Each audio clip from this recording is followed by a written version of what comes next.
Madame, Monsieur, bienvenue à la capsule des sports sur Reflet d'Afrique Télévision. Dans cette édition, qu'en 2021, le stade d'Olembe reprend du service. Cet édifice de 60 000 places construit en banlieue de la capitale camerounaise doit abriter les rencontres de la Coupe d'Afrique des Nations 2021.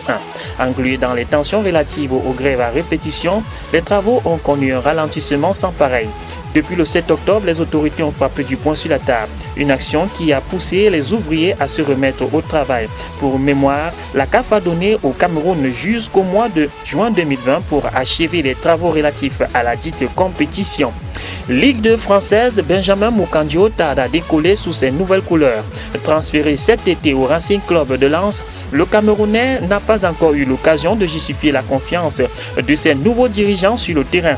Au cours d'un match amical contre Reims, le champion d'Afrique est sorti sur blessure. Selon l'infirmerie du club, il a été victime d'une alerte aux ischio-jambiers. Rappelons que l'ex-capitaine des Lions Indomptables est âgé de 30 ans.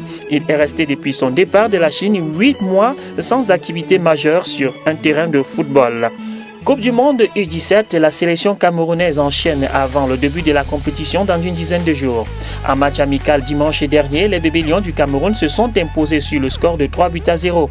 Alors que le champion d'Afrique attendait la sélection haïtienne de la catégorie, c'est finalement face au club brésilien de Lehialo qu'ils ont fait montre de réalisme. Le club de Série B du Brésil, faut-il le rappeler, est le troisième adversaire des Lionceaux depuis leur arrivée en Amérique du Sud.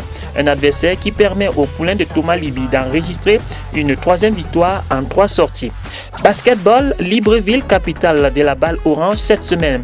Dès demain et ce jusqu'à samedi prochain, la capitale gabonaise va recevoir la poule C de la African Champions Club.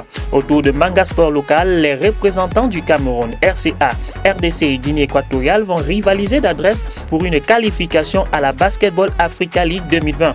Pour mémoire, cette compétition qualificative se déroule dans 6 capitales sur le continent.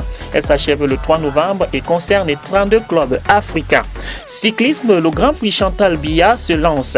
Ce jour à Dimako, dans la région de l'Est Cameroun, le premier coup de pédale de la 19e édition de la compétition a été donné.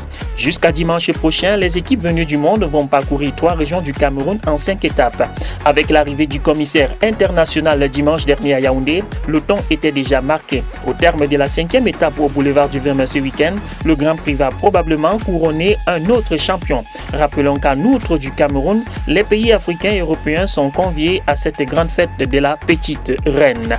C'est tout pour la capsule de sport de ce jour. Retrouvons-nous demain pour une autre édition. Déjà, vous pouvez nous retrouver sur Facebook, YouTube ou encore sur www.refletdafriquetv.com.